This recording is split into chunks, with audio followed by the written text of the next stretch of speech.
Hello, period 6, U.S. history. I wanted to go over the slides here and then also the assignment to make sure that you're understanding it. And we're going to be closing up this chapter here, getting on some review here today. You have Happy Valentine's Day in the courtyard, and it's going to be on February 10th. Those of you that are with clubs, there are some signups. So if you need to do that, inquire so you can get on the roster to be there. The tutoring ones will remain there. These are for seniors. This one is actually that essay contest. Don't forget, Tuesday, tomorrow is the deadline for it.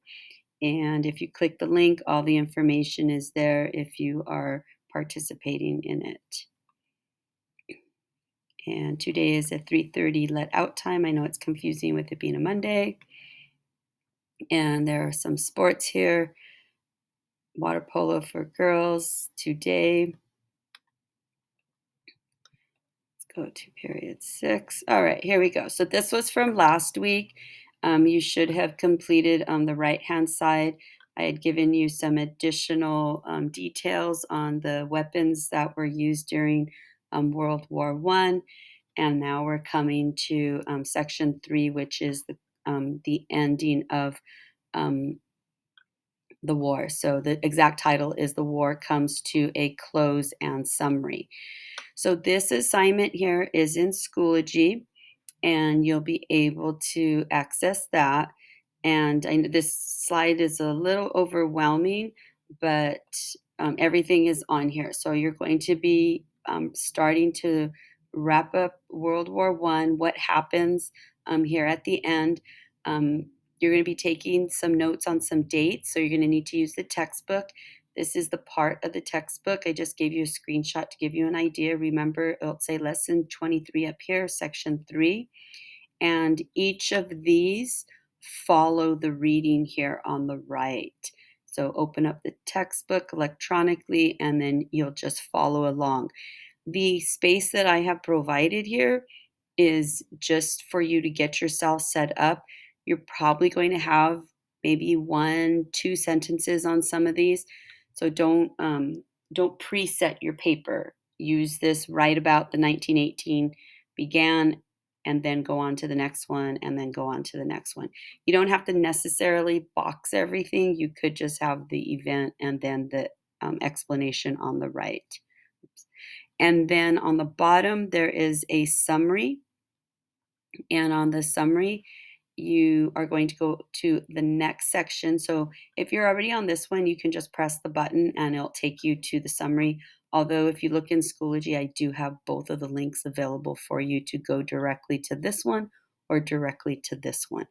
And then this one here is reviewing all the highlights for the chapter for World War I. So here are the words. Please use the textbook. In fact, it's going to be simpler if you use the textbook. It's already there for you, and it already tells you what the definition is. And I always tell the students, make sure you use a textbook, because if you use the internet, you're going to get different terminology, you're going to get different explanation. And remember, it's open notes tests. Therefore, if you at least have the words from the textbook, they'll be more helpful than the words from the internet. They'll be more familiar and more linking to the test. So you'll see these pieces here. And my challenge to you is to try and do it in 5 words. This is a summary of that chapter, or rather that lesson 23. Therefore, you don't need a huge explanation. We've already talked about a few of these up here, and you'll be able to probably summarize them pretty quick and try and do it like in about 5 words. These don't need to be super long. And then some sort of sketch, a sketch to help you recall what was occurring. So once again, section 3 and the summary, 2 different parts in the textbook, and both of these links are provided to you in Schoology. You'll see when you open up the assignment, it looks like you have a lot of work today, but you don't. It just is because of the section. So you'll see section 1 here, and you'll see the summary here. And then this one is the assignment with the work to help you get it in your paper notebook. And I have in the email told the sub, Ms. Moraga, to give you a stamp if you complete the top portion, which are these dates here. It's not that much. It's 1, 2, 3, 4, 5, 6 dates here, which is from section 3. Take care, and I'll see you Tuesday.